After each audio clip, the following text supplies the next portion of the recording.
What's up guys, it's me Jeremy.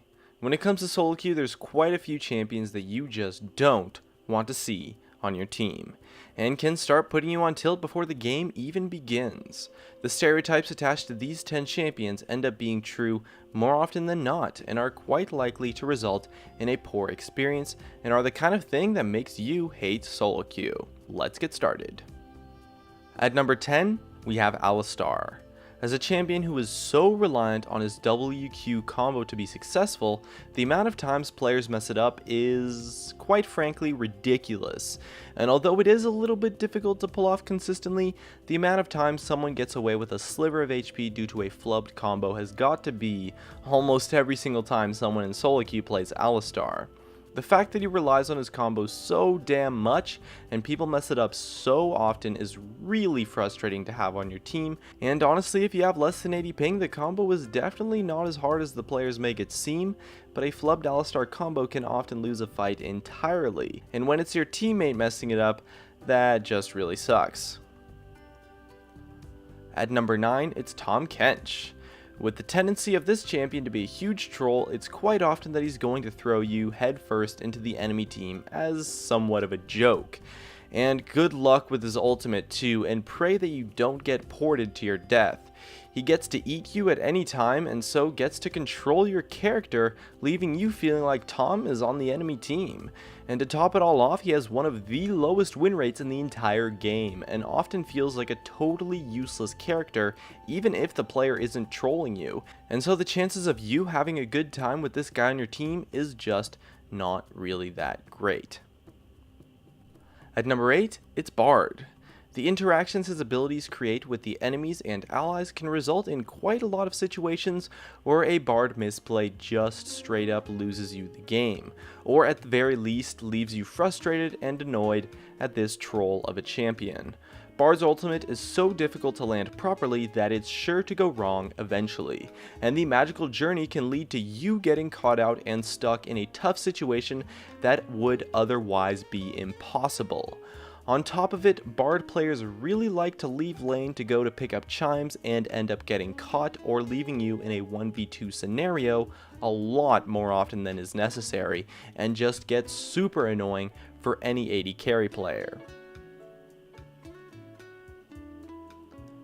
Next up at number 7, it's Fiora.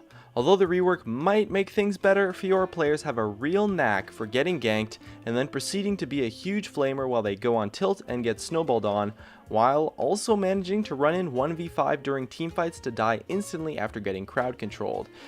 But somehow it's your fault that they did that. If you don't camp their lane hard, it's sure to end in a pool of rage due to the champion's ability to get snowballed on so hard. And what better target for a Fiora player to take their frustration out on other than you, their solo queue teammate. Have fun! And at number 6, it's Shaco. He's resulted in coining the phrase Shaco Syndrome, and that whenever there's a Shaco on your team, he always seems to be completely useless, while whenever there's a Shaco on the enemy team, they always seem to ruin your day. And for an early game champion who has a tough time having an impact in the late game, when this little guy doesn't help you win the lanes, and they somehow manage to always find a way, you're pretty much left in what feels like a 4v5 and wondering why the hell this guy is playing this champion. And at number 5, it's Udyr. With the new Devourer item, interacting with the opponents gets thrown out the window for most Udyr players who are going to farm for the first 20 minutes of a game, never gank, and then complain about you dying to the enemy jungler. And don't forget about their constant Trick 2G disrespects, giving the opponent free kills for something that really just isn't all that funny. I mean, come on dude, running in and dying 1v5 is not a disrespect to the opponents. You're just an idiot. At number 4, it's Master Yi. I've never seen a champion that had such a huge tendency to consistently run in 1 vs 5, expecting a good outcome from it.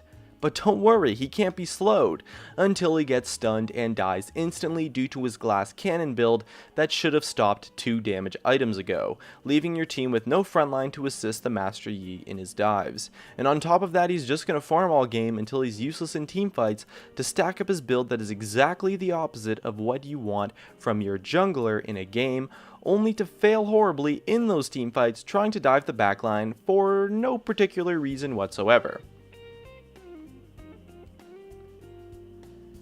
And at number 3, it's Lee Sin.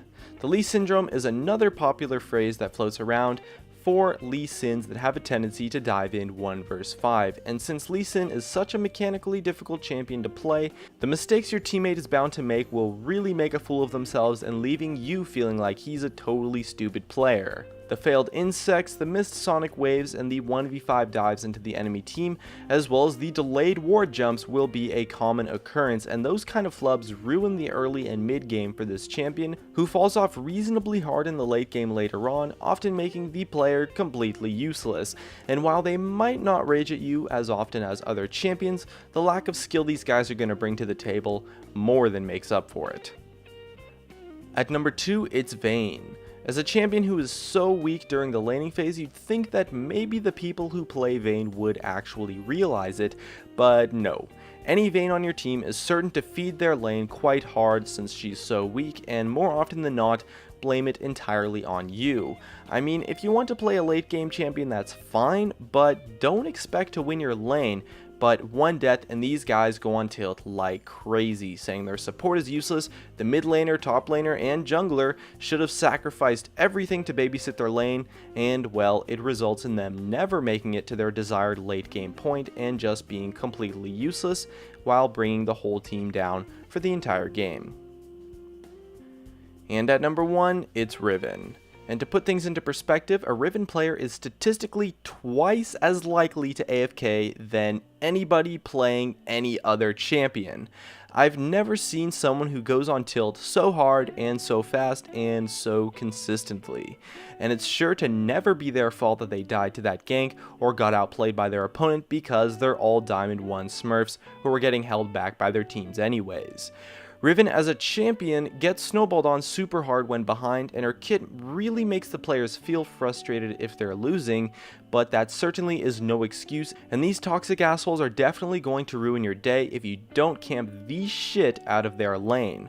Always camp a Riven lane is a top tip that gets thrown around by pros, because these guys will seriously ruin your entire team if they just fall a little bit behind, and are going to do everything in their power to make you hate life, and more likely, hate having Riven on your team.